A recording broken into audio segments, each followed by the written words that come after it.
फकीर उस परमपिता परमात्मा के आगे प्रार्थना दुआ करते रहते हैं, अरदास करते रहते हैं,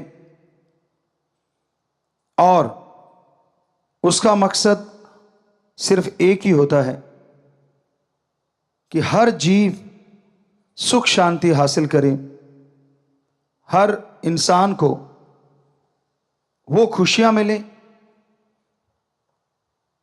जिसके लिए वो दुआएं करता है, प्रार्थनाएं करता है।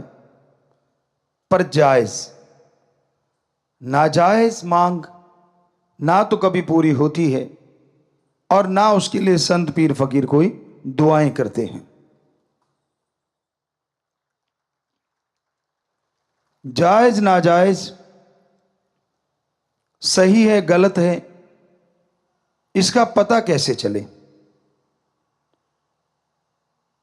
आप अगर सत्संग लगातार सुनते हैं, ये हो ही नहीं सकता कि आपको ये ना पता चले सही मांग कौन सी है और गलत मांग कौन सी है। सही मांग वो होती है जिससे परिवार का भला हो,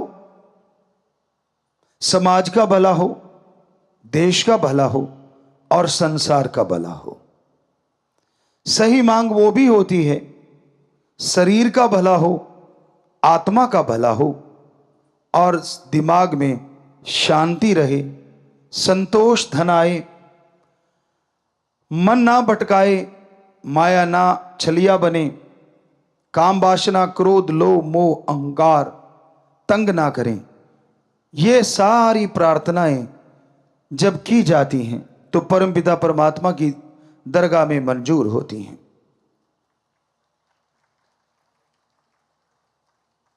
इसके अलावा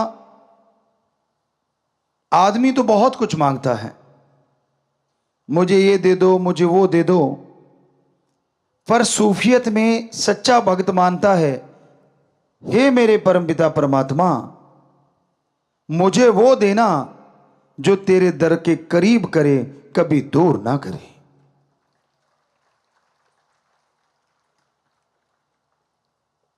बहुत धन दौलत आ गई लोगों के पास, ऐशो आराम के साधन हो जाते हैं, और कमी यह आ जाती है कि वो परम पिता परमात्मा से दूर हो जाते हैं। तो आज यही कि मांगना कैसे है और किससे मांगना है। वैसे तो समाज में रहते हुए आप समाज से मांगते रहते हैं, लेन देन चलता रहता है, पर वो स्वस्थ तरीके से लेन देन हो। जुबान के पक्के बनो, और जो जुबान के पक्के होते हैं उन पे ही समाज में विश्वास किया जाता है, यकीन किया जाता है। जो जुबान के कच्चे होते हैं, घर वाले यकीन नहीं करते, समाज तो क्या करेगा। पुराने समय में हमारे भारत में यह संस्कृति रही है कि दो दोस्त एक दूसरे को जुबान दे देते थे छोटे छोटे बच्चों के लिए कि भाई अपनी दोस्ती है, तेरा बेटा और मेरी बेटी की शादी आपस में करेंगे ताकि ये रिश्ता और मजबूत हो जाए। तो दोनों हाथ मिलाया या यूं कह दिया कि हाँ पक्का, और फिर 100% वो पक्का होता था, उसमें कच्चापन नहीं आता था। आज पहली बात तो जुबान ही नहीं रही, जुबान करके लोग मुकर जाते हैं। दूसरी बात, जुबान को छोड़ो, लिखा हुआ मुकर जाते हैं। ऐसा टाइम है, ऐसा समय है। प्यारी साध संगत जियो, इंसान जब मांगने बैठता है उसे यह लगता है कि मैं तो जायज ही मांगता हूं, नाजायज मांगता नहीं। आप उस बच्चे की तरह हो जो छोटे से होता है, बिल्कुल छोटी सी उम्र में सांप को देख के कहता है मैंने पकड़ना है, कोयले को देख के कहता है मैंने खाना है। तो क्या अच्छे माँ बाप आप में से अपने बच्चों को वो खिला देंगे? क्या आप अपने बच्चे के हाथ में सांप पकड़ा देंगे? कभी नहीं। तो परम पिता परमात्मा तो आपकी आत्मा का मां बाप है, आपकी आत्मा का साईं है। आप नाजायज मांगेंगे तो वो आत्मघात के लिए कभी भी आपको नहीं देगा, अगर आप भक्त हैं। और अगर मालिक को लगता है कि आपके लिए सही है, लगता नहीं, वो तो जानता है, तो पल में वो आपकी इच्छा चुटकियों में पूरी कर देगा। पर कई बार होता है, आदमी कहते हैं ये मांग तो हमारी सबसे श्रेष्ठ और जायज। आप नहीं समझ सकते, वो मांग जायज है, सर्वश्रेष्ठ है, 100% सच। और मालिक अल्लाह राम 100% पूरी भी करता है, लेकिन थोड़ा आगे पीछे होता है। तो उसमें घबराओ नहीं, बल्कि सुमरन, अखंड सुमरन सेवा में लगे रहो, इबादत करते रहो, भक्ति करते रहो। तो यकीन मानो वो भक्ति के बदले आपकी वो जायज मांग ही पूरी नहीं होगी, भक्ति का फल भी आपके अकाउंट में जमा हो जाएगा। क्योंकि उसने इस बहाने आपको पता नहीं क्या क्या बख्श देना है। आप अपने सतगुरु से प्रीत करते हो, यानी ओम हरि अल्लाह राम से, या गुरु पीर फकीर से प्रीत रखते हो, उसके लिए तड़फते हो और सुमरन करते हो कि मेरी क्यों नहीं सुनता। वो सुन रहा है, और यकीन मानो 100% सुनेगा। लेकिन आप सुमन कर रहे हो, उससे वो आपके कुलों का उद्धार किए जा रहा है, जो आपको पता नहीं चलता। आने वाले बुरी वक्त की तपिश से वो आपको बचाए जा रहा है। आने वाली तेज गर्म हवाओं से वो ढाल बन के आपके सामने खड़ा हुआ है। आने वाले बुरे वक्त से सुमरन करवा के आपको वो धुरी का दाना बनाना चाहता है, जिस पे चक्की घूमती है, सारे दाने पिस जाते हैं, लेकिन वो जो धुरी के साथ, वो जो किल्ली के साथ, वो कील के साथ जो दाने लग जाते हैं, जिस पे चक्की घूम रही है, पत्थर उठा के देखो, वो दाने ज्यों के त्यों बच जाते हैं। इसलिए वो आपसे वो सुमरन करवा रहा है। इसलिए आपको कहता है नाम चर्चा में, यानी मालिक के नाम की यहां चर्चा हो। शॉर्ट में बेपरवाह जी ने नाम चर्चा, उसका नाम रखा कि परम पिता परमात्मा के नाम की चर्चा हो। वहां जाके सुनो, फल बहुत मिलेगा। जितना आगे मिलता था उससे सैकड़ों गुना ज्यादा यह फल रोजाना बढ़ता जाएगा। जितना आप रेगुलर होते जाओगे उतना फल बढ़ता जाएगा। आजकल नहीं है जो कि स्कूलों में होना चाहिए। हमारे टाइम में था कि जो सबसे ज्यादा जिसकी हाजिरी होगी स्कूल में, उस बच्चे को अवार्ड दिया जाता, चाहे कॉपी पेन ही क्यों ना हो। आज तो युग बड़ा आ गया, थोड़ा बड़ा अवार्ड भी रखा जा सकता है। तो उस वजह से बच्चे कंपटीशन में आ जाते थे और स्कूल से बंक नहीं मारते थे। फायदा किसका? बच्चों का भी, टीचरों का, प्रिंसिपल, हेडमास्टर का। क्यों? क्योंकि बच्चे लगातार आएंगे, ज्यादा ज्ञान हासिल करेंगे, तो मेरिट होल्डर तो क्या, वो जिले में और हो सकता है स्टेट, देश में भी टॉप आ जाए। आज के युग में हमने देखा बच्चे बंक मार के अपने आप को बड़ा साबित करते हैं कि मैंने इतने बंक मारे हुए हैं। उनको लगता है मैंने बहुत बड़ा काम कर रखा है। ये नहीं पता कि आपने अपने एम के अंदर सुराख कर रखा है। बचपन में एम होता है कुछ बनना, और जब जवानी आती है तब तक बन जाना, और जब अधेड़ अवस्था आती है तब तक बन के सारी खुशियां हासिल करना। लेकिन आज के दौर में ये चीजें नहीं है। तो हमारे वहां बच्चों के एक तरह का गुरुकुल ही है वो, और मां बाप आते थे तो सिखाया जाता था कि जब वो मां बाप का दिन आए, बात बाद में करना, पहले अपने माँ बाप के पांव छूने हैं झुक के। ये इसके पीछे बहुत बड़ी साइंस है, बहुत बड़ी विज्ञान है।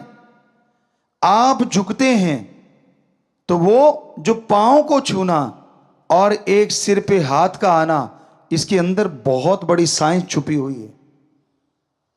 झुकना सिखाता है कि धर्म कहते हैं कि दीनता, नम्रता। आपकी ईगो फिर हार्ट नहीं होगी अगर आप आज झुकना सीख जाते हैं। जो झुकना नहीं सीखते वो टूट जाया करते हैं। ऐसे तिनके को मरोड़ो। कुछ तिनके ऐसे होते हैं जो लचीले होते हैं, ऐसे ऐसे करते रहो, वो टूटते नहीं। उसी के वजह से दूसरे तिनके को ऐसे करते हैं, तड़ाक टूट जाता है। तो जिंदगी में आने वाला समय पता नहीं कैसा है, ये तो राम जाने। अगर वो मां बाप के सामने झुक गए तो हो सकता है लाइफ में मालिक ना करे ऐसा टाइम आए कि आपको झुकना पड़ जाए, तो तकलीफ नहीं होगी क्योंकि आप झुकना जानते हैं। और मां बाप का आशीर्वाद वो डुप्लीकेट नहीं होता, दुआएं लेके आता है, पॉजिटिव रेज लेके आता है कि बेटा सुखी रहे। यूं सिर पे हाथ रखते ही वो उनकी पॉजिटिव एनर्जी आपके अंदर प्रवेश कर जाती है। तो इसलिए हमने अपने बच्चे जो स्कूल में पढ़ते हैं उनको सिखाया था, हॉस्टल में खास करके जो बच्चे रहते हैं, कि बेटा जब पेरेंट्स डे हो आप जाओ, सबसे पहले माँ बाप के पांव छुओ और फिर पूछो कि पापा माँ सेहत कैसी है। और इससे कुछ जाता नहीं। यकीन मानो अगर आप झुक नहीं रहे तो ईगो अड़ रही है कि हमारे तो विचार ही नहीं मिलते, हम तो ऐसे कैसे झुक जाएं। विचार अपनी जगह, थॉट्स अपनी जगह, पर ये लेना देना अपनी जगह। आप सत्कार देते हो, बदले में पॉजिटिव एनर्जी ले लेते हो। बताओ फायदा किसको। ना चाहते हुए बुजुर्गों को हाथ रखना पड़ता है, पर कई बुजुर्ग होते हैं पीठ घुमा लेते हैं कितने के दिन। वो जट्टू इंजीनियर वाला काम तो होने से रहा, जो आपने देखा था कि वो पीछे पड़ गए थे क्योंकि उन्होंने तो अचानक पैर पकड़ के खींच लिए थे। खींचने नहीं, टच करने होते हैं। तो वो तरीका, अब साइंस भी इस चीज को मानने लगी। जब आप सुमरन करते हो आपको नहीं मालूम, लेकिन बहुत पहले भी हमने सुनाया था, कुछ देशों के साइंटिस्टों ने इस पे रिसर्च किया और ये बताया कि जो लोग सुमरन करते हैं उनको एक जगह बिठाया और जो नहीं करते उनको अलग, तो बड़े परिवर्तन मिले। सुमरन कर रहे बड़े शांत रहते हैं जो सुमरन कर रहे थे, जो नहीं कर रहे थे वो बात बात पे टेंशन ले रहे थे, चिंता कर रहे थे। सुमरन कर रहे थे वो जिंदगी जीने के ढंग सीख रहे थे, और सुमरन नहीं करते थे वो टेंशन लेके सुसाइड की तरफ जा रहे थे। फिर उन्होंने उनका रिसर्च बंद कर दिया, अब सुमरन वालों पे फोकस कर दिया कि ऐसा क्यों है। सेंसर लगाए गए, कंप्यूटर से जो भी सिस्टम थे सारे लगाए गए, और ये बहुत पहले की बात है, सर्च करने पे शायद मिल जाए, लेकिन हमने कहीं पढ़ी थी। तो उन्होंने फिर ये देखा कुछ दिनों के बाद कि एक रेज आ रही हैं, और वो रेज आसमान की तरफ से आ रही हैं, और जो सुमरन कर रहा है, मेडिटेशन कर रहा है, वो रेज आके उसके दिमाग पे यूं किरणें, आपने देखा ना कई बार कि ऐसे आपने फोटो में ये तो एक कंप्यूटराइज्ड चीजें होती हैं कि यूं हाथ की और यहां से एक लाइट निकली, आप देखते होंगे डॉक्यूमेंट्री वगैरह में, तो वो लाइट पड़ रही है, वो 100% सच होता है। ऊपर से रेज आती हैं और वो माइंड में टकराती हैं, ये साइंटिस्ट कह रहे हैं, और उनके अंदर माइंड में परिवर्तन आने शुरू हो जाते हैं।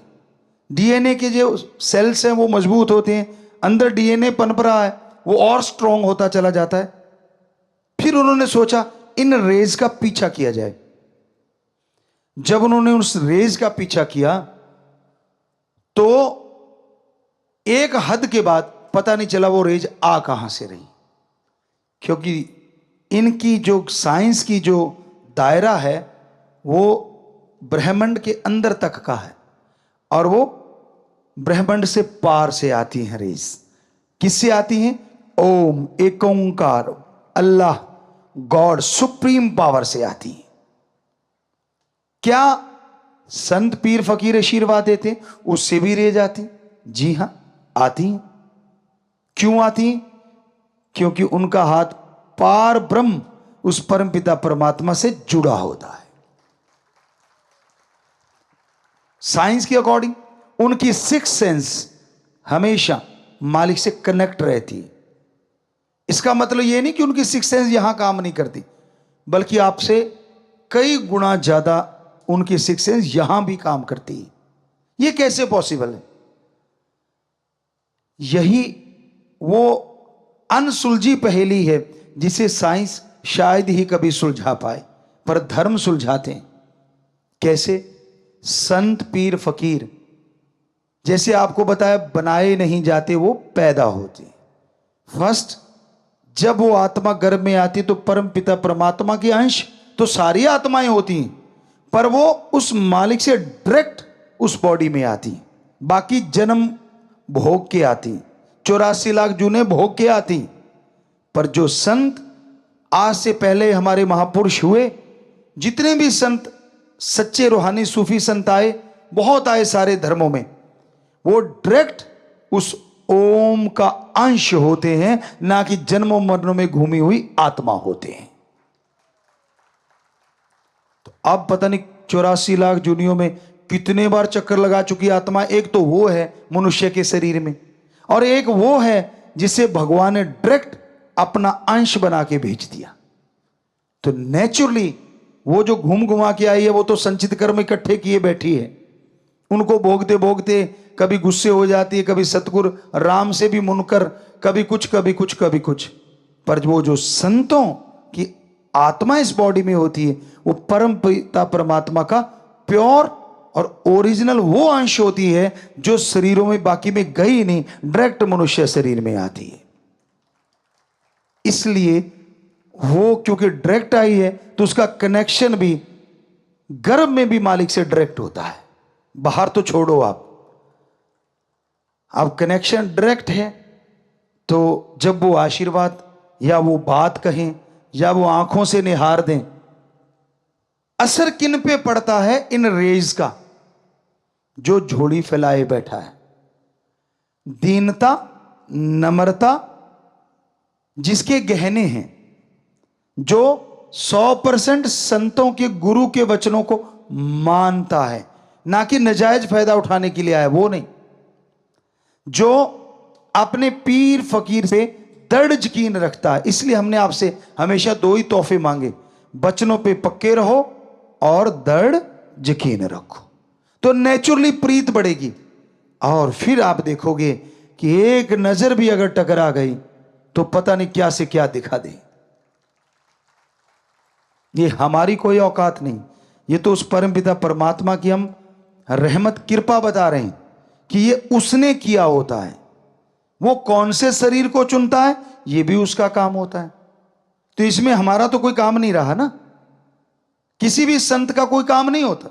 ये सारा उस ओम सुप्रीम पावर का काम होता है। वो ही बॉडी की रचना करता है, वो ही उस बॉडी में अपना डायरेक्ट अंश भेजता है। हो सकता है ये सवाल कभी ना कभी आप लोगों के किसी ना किसी बहन भाई के दिमागों में आए होंगे, जो आज हम आपको सुना रहे हैं, या आपकी जानकारी के लिए। क्योंकि अंदर तो आता ही है कि हम तो 84 लाख जोन भोग के आए, जोनियों में जाके आए। क्या संत पीर फकीर भी इसी को फॉलो करते हैं? कई बार ऐसी चीजें देखने को मिलती है। मान लीजिए अब संत पीर फकीर किसी को कह देते हैं कि ये बेटा कर लेना, या ये तू बीमार है तो ये ले, ऐसे कर लेना। अब दो चार और खड़े होते हैं, वो कहते हैं यार मुझे क्यों नहीं, इसको क्यों। हो सकता है बिना प्रसाद के वो अपनी निगाहों से तेरा रोग काटते, पर तेरे जची नहीं, तूने उसको उल्टा ले लिया इसलिए वो नहीं कटा। काश उसको इस तरह से ले लेता कि मुझे इसका मतलब ये है कि प्रसाद की भी जरूरत नहीं, उनका नजरे कर्म ही काफी है, तो यूं यूं यूं ठीक हो जाता। तो ये सोचने का होता है। रूहानियत बहुत गहरी है। संतों का कोई भी काम बिना वजह नहीं होता, क्योंकि वो अपने लिए नहीं जीते, वो पूरे समाज के लिए जीते हैं। वो अपने लिए नहीं जीते, परमपिता परमात्मा के लिए जीते हैं। वो उसके गुलाम होते हैं, उसके नौकर होते हैं। इसलिए कई जगहों पे महापुरुषों ने, परमपिता जी दाता रहबर ने पहली बॉडी में भी फरमाया कि परमपिता परमात्मा का काम संतों द्वारा ही सारा होता है। ये बेप्रभा जी के वचन है। तो आज आपको समझ आई ये क्यों होता और कैसे होता है। और बेप्रभा जी के लिए एक वचन हुए थे साईं मस्ताना जी उस बॉडी में, यही हम कहा करेंगे। आप कहते पर्दा रखते हो, अब तो पर्दे पुर्दे तो उठा दिए बहुत सारे। तो उस बॉडी के रूप में बेप्रभा जी ने वचन किए, अपने लिए भी थे उनके, लेकिन किए दूसरी बॉडी के लिए कि इनको देखेगा वो भी तरेगा, इनकी पीठ के दर्शन करेगा वो भी तरेगा, जो बात सुन लेगा फायदा उसको भी होगा, जो मान लेगा उसका तो कहना ही क्या है। साईं जी ने यानी मस्ताना जी रूप की वो बॉडी ने परमपिता शास्त्र नाम जी के लिए वो वचन किए। तो क्या आपकी बुद्धि सीमित है? शायद तंग दिली है आपके अंदर, शायद आपका दिमाग काम नहीं करता। वो वचन साईं मस्ताना जी की बॉडी के लिए भी थे, परमपिता शास्त्र नाम जी महाराज की बॉडी के लिए भी थे, और फिर परमपिता जी ने वचन कर दिए हम थे, हम हैं, हम ही रहेंगे। तो बिल्कुल क्लियर ही हो गया ना, बात ही खत्म हो गई। पर ना जी, हम तो उसको मानते, हम तो उसको मानते, हम तो उस कईयों के घेर अब भी अटका हुआ है। आपको सुनाया करते थे हम, किसान के बेटे हैं तो किसान का काम बहुत ज्यादा किया है, बेहद ज्यादा किया है। कई बार वहां बच्चे चेक करते थे, गुरुजी अब तो आपने उतना ज्यादा हार्ड वर्क नहीं करते, आपके हाथ इतने हार्ड क्यों हैं? मैंने कहा बेटा इसे कहते कमाए हुए हाथ, ऐसे बैठ के गड़ाए हुए हाथ नहीं है, ये कमाए हुए हैं। हम अपनी बड़ाई नहीं करते। आपको कहते हैं ना बेपरवाह जी से बेहद इश्क था। तो एक बार हम आप एक छोटी सी बात बताना चाहते हैं कि वो बॉडी कैसी हो जाती है जो सतगुरु से प्यार करती है। हमारा हमेशा चैलेंज एक्सेप्ट करने का दिल रहता था कि चैलेंज किसी ने दिया है तो उसको स्वीकार कर लेते थे।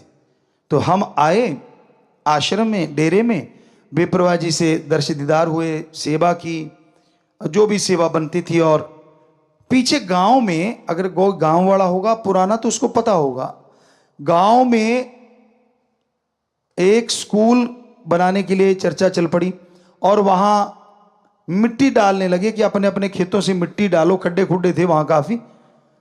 तो हमारे पीछे से, तो हम रात को पहुंचे, तो हमारे जो वो साथी थे उनसे पूछा क्या हुआ।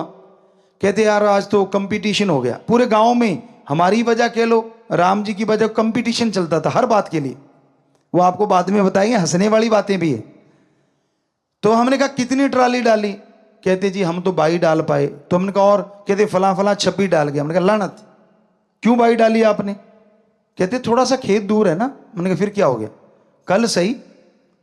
अगले दिन वो ट्राली बहुत बड़ी थी, उस समय के अकॉर्डिंग 2 टायरों वाली ट्राली बड़ी थी, खुले चने भी उसमें 100 मन से ऊपर आ जाते थे, तो बड़ी ट्राली मानते थे कि ये बड़ी है। तो हमने कहा भाई 3 हिस्से करते हैं। सबसे मुश्किल हिस्सा कहते अगला, डाला खोल के तो आसान हो जाता ना आजकल, बाद में तो वो आगे एक खिड़की भी आने लग गई, लेकिन हमारे उस टाइम में सिर्फ पीछे खुलता था ट्राली का, आगे नहीं। तो हमने 3 हिस्से बांट दिए, वो 4 थे, हम अकेले, कि अगला हिस्सा हम अकेले भरेंगे, पिछला आप चारों मिलके भरो। तो अगला हिस्सा, ये राम जी बेपरवाह जी के रहमो कर्म की बात बताते हैं, वरना तो हम खाक हैं। वो अगला हिस्सा जो होता था उसका, यानी 3 हिस्से हो गए, तो अगला हिस्सा हम 2 से 3 मिनट में भर देते थे अकेले। और हमारी कस्सी हो सकता आज भी संभाल के रखी हो उन बच्चों ने, कोई हाथ नहीं लगाता था। हम कहते यार बाद में बर्त लिया करो, तो जो उनमें सबसे पावरफुल था वो कहता था मामा ये कस्सी को देख के ना माथा टेक देते हैं, भाई जिसकी तू है वो ही उठाएगा, पंगा नहीं लेने का। एक बार या हमारे ताऊ जी का बेटा वो चले गए थे, उसके दल है मैं चलाऊंगा, तो उनका पेट इतना खिंच गया था 2-3 दिन पड़े रहे थे। और हमें वो कहने लगे, आज भी याद है जब हम आपस में मिले, कहने लगा जरूरी सी पंगा लेना। हमने कहा हमने क्या पंगा लिया, हम तो डेरे गए थे। कहते ना जड़ी कई ले आके रख रखी इतनी बड्डी। तो हमने कहा फिर क्या हो गया, कहते मैं चला बैठा कि तू चलाता, मैं भी चलाऊंगा। पानी की बारी थी, मोगा बड़ा था, तो कहता है पूछ मत, उस दिन से ये सारा डंगा खींचा पड़ा है। तो हमने कहा वो क्या कहते थे, वो कहते भाई हम तो 7 दाने दर के माथा टेकते हैं, हम नहीं इसको छेड़ते। तो असल में बहुत बड़ी कस्सी थी। कबूल शाह खुब्बन एक जगह है, वहां से वो आई हुई थी, तब बड़ी मशहूर थी वहां की, आज हमें नहीं मालूम। तो वो कस्सी से हम 2 से 3 मिनट में भरते थे, और वो चारों मिलके 2 हिस्से जो थे वो लगभग 10 से 15 मिनट लगा देते, वो भी तब जब हम ऊपर खड़े करते लानत आपके, हमने भर दिया, अरे क्या कर रहे हो, अरे जोर लगाओ। तो उस दिन दूसरे जो चैलेंज वाले थे उन्होंने 28 और हमने शायद 40 ट्रालियां डाली थी। तो ये कहने का मतलब बेपरवाजी का रहमो करम, दया में रहमत, दर्द यकीन हो। अब आप कहोगे जी अब हमें समझ आ गई, आप ऐसे कैसे कर लेते थे। अगर आपको समझ आ गई तो जरा सोचो, हमें कस्सी चलाने की क्या जरूरत थी, फिर फूंक मारते ट्राली भर जाती, ले जाते। बताओ है जवाब कोई आपके पास। अरे भाई तब हम इस ताकत का इस्तेमाल नहीं करते थे, जो राम जी ने ये बॉडी बनाई थी इसकी ही इस्तेमाल करते थे। ओनली ह्यूमन बीइंग, एक मनुष्य की तरह, आम इंसान की तरह। वो बेपरवाह जी ने रहमत वो कर रखी थी, उसमें कोई दो राय नहीं। लेकिन जब तक जाहिर नहीं होता शरीर, राम जी करते नहीं, तब तक वो चीजें नहीं दिखाते। हाँ उनको दिखा भी देते हैं, जिनका दर्द यकीन होता है उनको तब भी वो चीजें मिलने लग जाती हैं जो बाद में मिलती हैं। मिली लोगों को वो जानते हैं। तो हमारा आज यही बताने का उद्देश्य है कि इस तरह से अगर आप सच्चे दिल से मालिक से प्यार करोगे तो यकीन मानो कभी हारोगे नहीं। अगर पॉजिटिव रहोगे तो नेगेटिविटी नजदीक नहीं फटकेगी। हमेशा पॉजिटिव रहो, हमेशा दृढ़ यकीन रखो अपने सदगुरु पे, मालिक माला माल कर देते हैं।